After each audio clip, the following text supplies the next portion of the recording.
নমস্কার, কেমন আছেন সবাই? ঘরকন্না গল্পে নতুন একটি ব্লগে আপনাদের সকলকে অনেক অনেক স্বাগত। আজ সকাল সকাল সবাই মিলে স্নান টান করে রেডি হয়ে বেরিয়ে পড়েছি একটু তারকেশ্বরে বাবার পুজো দিয়েতে। তো একটু সকাল সকাল বলে রাস্তাঘাটও ফাঁকা, সেইভাবে কোনো জ্যাম নেই, এই জন্য একটু স্পিডেই যাচ্ছিলাম। ওখানে যত তাড়াতাড়ি সকাল 9টা পর্যন্ত মন্দির খোলা থাকে। তো সকাল আমরা 6টার আগে বেরিয়েছি, 6টা 5 মনে হয় বেরিয়েছি। তো 6:30টার মধ্যে যাতে পৌঁছাতে পারি সেই জন্য একটু তাড়াতাড়ির মধ্যেই যাচ্ছিলাম।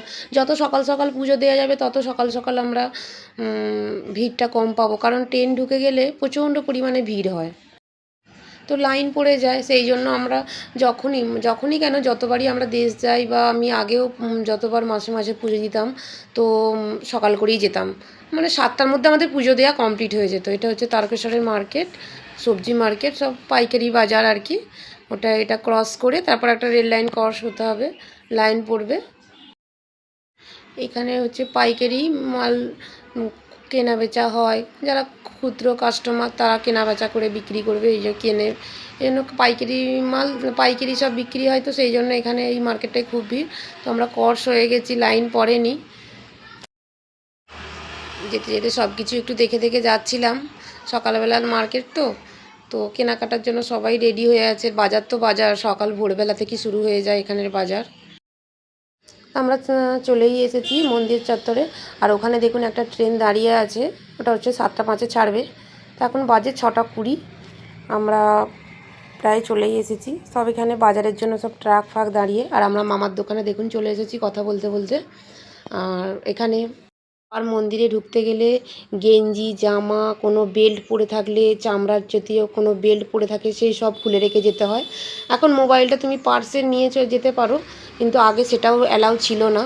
তো আমি আমার ছেলে আর মামা ওই মন্দির চত্বরে যে মহন্তরা থাকেন, যেটা বড় বড় মহন্তরা যেটা বলে, ওখানে মহন্তই বলা হয়, তো ওনাদেরকে দিয়ে পুজো করিয়ে দেবেন। এই জন্য মামা আমাদেরকে নিয়ে বললো তুই চলে আয়, আমাকে চেনে, কারণ আমি যেহেতু প্রথম থেকেই ওই দোকানই মদন মোহন ভাণ্ডার, ওই দোকানেই আমরা যাই, আমাকে চেনে। তো সেই হিসাবে বললো তুই চলে আয়, জামাই আসুক একটু পরে, পিছে পিছে তুই চলে আয়। আর কি জল ঢালার ব্যাপার আছে, একটু জল নিয়ে নিলাম, তো মামার জলও নিয়ে নিতে বললো। আর তার আগে আমরা বাবার মন্দিরে মাথা জল ছিটিয়ে পা হাত ধুয়ে চলে এসেছি। এটা হচ্ছে বাবার মন্দিরের পিছনটা, যেটা মানত করে আর করে, ইট টিট বাঁধা থাকে।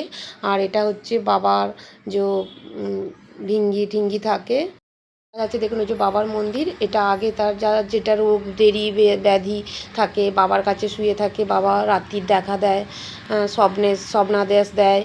তো তার যেটা বলে সেটা বাবা যদি ওটা করতে বলে, তো সেই অনুযায়ী রোগ দেরি ঠিক হয়ে যায় বাবার।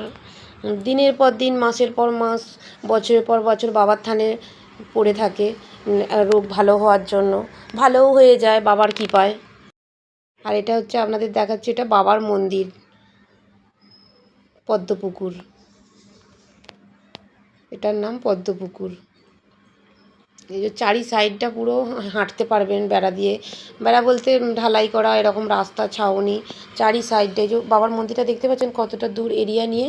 এটা হচ্ছে বাবার মন্দির। আমরা গেলে বাবার মন্দিরে স্নান টান করে পুজো দিই, কিন্তু এবারে আর সেইভাবে স্নান করে পুজো দেওয়াটা হয় না, বাড়ি থেকে স্নান টান করে বেরিয়ে গেছিলাম পুজো দিতে। তো আমরা জল টল সব নিয়ে নিয়েছি, চারিদিকটা ঘুরে নিলাম, ঘুরে পরিক্রমাও করে নিলাম, পরিক্রমা করে পুজো দিয়ে দিয়েছি। এটা হচ্ছে বাবার মেন, বাবা বসে আছে, বাবা ঢুকতে যে মেন গেট, একদম মন্দির, একদম মেন মন্দিরে ঢুকতে যে গেট, সেই গেট এটা। এখানে হয়তো অনেকেই এসেছেন দেখেছেন, আর অনেকে হয়তো দেখেননি।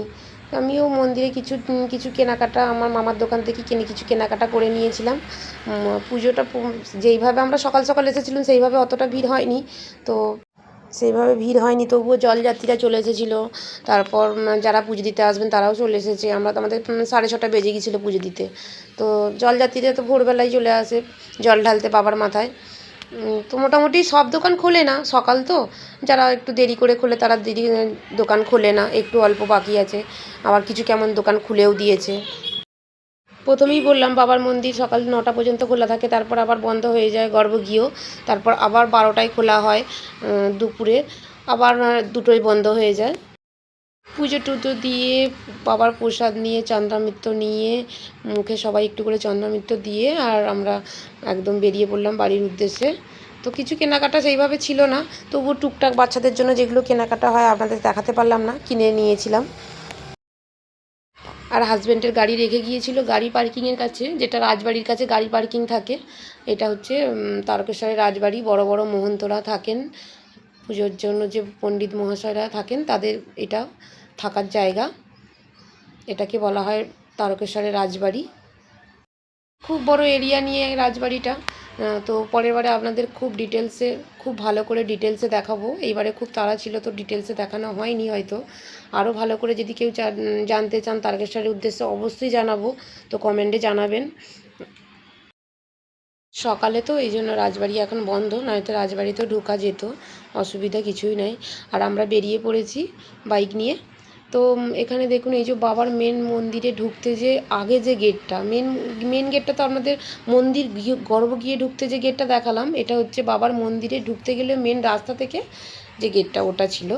আর এবার সকালে যারা যারা পুজোতে দেবে তারা অথচ যাচ্ছে, তো এখানে তো জানেন সব কিছু সকালবেলা ভাজিয়া টাজিয়া পাওয়া যায়। তো আমরা ভাবলাম কিছু খাওয়া দাওয়া করে যাব, আবার ভাবলাম না। আর এইটাকে দেখতে পাচ্ছেন, এটা কি জানেন, বাবারই এক বাহন। তো একজন গেলে আর একজন বাবা কোথা থেকে ঠিক খুঁজে নিয়ে চলে আসে, গোটা তারকেশ্বর মন্দির চত্বর ঘুরে বেড়ায়, সবাই সব কিছু খাবার দেয়, কাউকে কোনো মানে অসুবিধা করে না। এ বাবার বাহন, সবাই জানে ওখানে তারকেশ্বর এলাকা, সবাই জানে এটা বাবার বাহন। কোথা থেকে বাবা ঠিক নিয়ে চলে আসে, গোটা মানে মন্দির চত্বর ঘুরে বেড়ায়। আর দেশের বাড়ি গেছি, তারকেশ্বর বিশেষ করে গেছি, ভাঁড়ে চা খাবো না সেটা তো হয় না। সকালেই ফ্রেশ একদম মুডে পুজো টুজো কমপ্লিট করে একদম সবাই মিলে মাটির ভাঁড়ে চা খেতে একটা আনন্দই অন্য রকম মনে হয়, তখন মনে হয় যে সত্যিই দেশে চলে এলাম। তো মাটির ভাঁড়ে করে সবাই মিলে চা নিচ্ছিলাম। আর চাটা সবাই মিলেই খাওয়া হয়েছিলো, হাজব্যান্ড, আমি, মেয়ে, সবাই নিয়েছিলাম চাটা। মাটির ভাঁড়ে সবাই পছন্দ করে চা খেতে। আপনারাও কি পছন্দ করেন? তাহলে অবশ্যই কমেন্টে জানাবেন, আমাকে তো ভীষণ ভালো লাগে। আর সকালে বেরিয়েছি, খুব ভোরবেলা উঠেছি আমি আজকে, জানেন তো। পুজো দিতে যাব, একটা আলাদাই আনন্দ। মাটির ভাঁড়ে চা খাবো না সেটা কখনো হয় না। তো মাটির ভাঁড়ে চা খাওয়া তো কমপ্লিট। তো বেরিয়ে একদম হাই রোডে চলে এসেছি, আবার সেই রাস্তা দিয়ে ব্যাকে চলে এলাম হাই রোডে। তো হাই রোড দিয়ে গিয়ে সোজা বেরিয়ে পড়লাম বাপের বাড়ির উদ্দেশ্যে, যে প্রথমে এখনও বাপের বাড়ি যাই না, তো আজই প্রথম যাব। বাড়ি গৃহপ্রবেশ থেকে শুরু করে সব কাজ কমপ্লিট, আসা যাওয়া। তো এটা হচ্ছে আমার বাপের বাড়ি হাইওয়েতে গিয়ে 5 মিনিটের রাস্তা, ব্যাস পৌঁছে যাব বাপের বাড়ি। আর এখন এত রাস্তাঘাট চেঞ্জ হয়ে যাচ্ছে, এই বছর গেলে পরের বছর আর রাস্তাঘাট চেনা যাচ্ছে না, একদম পুরো ফুল চেঞ্জ। নিজের বাপের বাড়ি নিজের রাস্তাঘাট চিনতে পারবো না, এখন যুগের পরিবর্তন এতটাই, বিশেষ করে রাস্তাঘাট যেন বেশি পরিবর্তন হয়ে যাচ্ছে এখন। ঘাট আজ একরকম তো কাল আর এক রকম, প্রতিনিয়তই চেঞ্জ হচ্ছে রাস্তাঘাট, নিত্য নতুন কী ছিল কী হলো আমি তো চিনতেই পারি না। আর প্রত্যেক বছর আমরা যখন আসি, তো এই বাবার মন্দিরে তো আমাদের আসতেই হবে, এমনই আমার বাবার টান। তো আমরা না এলে আমাদের মন খারাপ হয়ে যায়। বাবার মন্দিরে যে কোনো প্রকারে আমরা সময় বের করে একটা দিন বাবার জন্য সময় দিতেই হবে, এরকম একটা ব্যাপার। তো আমরা আসি প্রত্যেক বছর, বাবার স্থানে আসি, বাবার দর্শন নিই, আবার বেরিয়ে যাই। প্রত্যেকবারে বাপের বাড়ি থেকেই আসি, এবারে যেহেতু একটু ঘরে কাজ ছিল, তো সেইবারে শ্বশুরবাড়ি থেকেই এসেছি। শ্বশুরবাড়ি থেকে একটু ডিস্টেন্সটা বেশি, বাপের বাড়ি থেকে বেশি সময় লাগে না, 6 কিলোমিটার রাস্তা।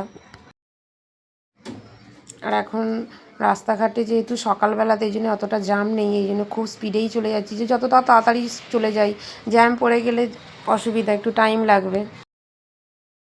এই তারকেশ্বরে এর হয়তো মহিমা অনেকেই জানেন, আবার অনেকেই জানেন না। তারকেশ্বরে যে আসবে বারবার আসতে ইচ্ছা করবে, বাবা তাকে অবশ্যই টানাবে। আর শ্রাবণ মাসে, চৈত্র মাসে কথা তো বলাই যাবে না। আর সাধারণ মানুষ চৈত্র মাসে তো ঢুকতেই পারবে না, এক্সট্রা ট্রেন দেয়, এক্সট্রা বাস, সব কিছুই। আর শ্রাবণ মাসেও সেটাই, শ্রাবণ মাসেও প্রচণ্ড পরিমাণে ভিড় হয় জল ঢালার, বাইরের থেকে লাখো লাখো লোক। কেবলমাত্র একটা পাউরুটির দামও কেবলমাত্র 50 টাকা কি 200 টাকা হয়ে যায়। আর কি বলবো আপনাদের, মানে তারকেশ্বরের মহিমা যে জানে সে অবশ্যই যাবে। আমাদের ওখানে হয়তো অনেকে যায় না, জানি না। তবে আমরা তো আমার ফ্যামিলির লোকজন সবাই সবসময় চেষ্টা করে বাবার স্থানে যাওয়ার। যে কোনো অসুবিধাতে চলো মন খারাপ, ভালো লাগছে না, বাবার স্থানে একটু ঘুরে আসি, এই রকম। আমরা বারবারই সন্ধ্যা কোনো সময় ভালো লাগছে না, চলো মা একটু সন্ধ্যা আরতিটা ঘুরে আসি, দেখে আসি বাবার, এই রকম আমরা চলে যাই। দেখুন আপনাদের সাথে কথা বলতে বলতে প্রায় চলেই এসেছি বাপের বাড়ির রাস্তায়, ঢুকে পড়েছি। এইটা হচ্ছে আমার বাপের বাড়ির রাস্তা। এই প্রথম যাব দেশ থেকে এসে, এই মানে মুম্বাই থেকে এসে এই প্রথম যাব আর কি। তো ফার্স্ট সকালেই বেরিয়ে চলে এসেছি, যেহেতু পুজো দেবে বলে এই জন্য একটু 9টার মধ্যে ঢুকে, 9টা কি 8:30টাও বাজেনি, 8টাও বাজেনি, ঢুকে পড়েছি 7:30টায়। তো এখানে আমার মায়েদের দুটো বাড়ি, একটা এইদিকে একটা ওই দিকে। মা বাপি যেহেতু বয়স হয়েছে, যখন যেই দিকে রান্না করে খায় সেই দিকেই থাকে, আবার ওই দিকে যখন রাত্রিরের দিকে ওই দিকে নতুন ঘরে চলে যায়। এটা হচ্ছে পুরোনো ঘর, একটা কামরা মানে ভাগ পেয়েছে, তো এইটাই এখন থাকে। এইদিকে উনানশালা থেকে শুরু করে সব কিছু। আর এটা হচ্ছে আমার বারোয়ারির, এটা কালী মন্দির, একটা শীতলা মন্দির। এটা আমাদের জন্মস্থান থেকে, আমরা জন্মস্থানের বারোয়ারি, হাজার হাজার লোক নিয়ে বারোয়ারি কালী মন্দির। এই পূজা রিসেন্ট হয়েছে। আর এটাও শীতলা মন্দির, এটাও পুজো হয়েছে রিসেন্ট। ফুল ঝুলছে, ঝোলানো আছে। এটা হচ্ছে মহাপ্রভু মন্দির, 24 পাহরের হরিনাম হয় 5 দিন ধরে। বৈশাখ মাসে 13ই হালসাল থেকে আরম্ভ হয়, 17ই হালসাল, 17 তারিখ শেষ হয় মহাপ্রসাদ হয়ে। আর আমার ছেলে এটা সেজে কাকুদের বাড়িতে বসে বসে কার্টুন দেখতে বসেছে। আমি খুঁজছি যে কোথায় গেল, দেখি আমার ছেলে সেজে কাকুর ঘরেতে এসে কার্টুন দেখছে। আমার মায়েদের টিভিতে রিচার্জ শেষ হয়ে গেছে, এই জন্য। আর আমি একটু চাপাডাঙ্গায় তারপর চলে এসেছিলাম কিছু বাংলা বই নেওয়ার জন্য, ছেলেকে যদি শেখাতে পারি দেখি, এই জন্য একটু বইয়ের দোকানেও চলে এসেছিলাম। তারপর খাওয়া দাওয়া একটু টিফিন করে। তো চলুন, আজকে ছিল এই পর্যন্ত এই ভিডিওটি ভালো লাগলে লাইক, শেয়ার, কমেন্ট ও সাবস্ক্রাইব করে পাশে থাকবেন। Bye bye.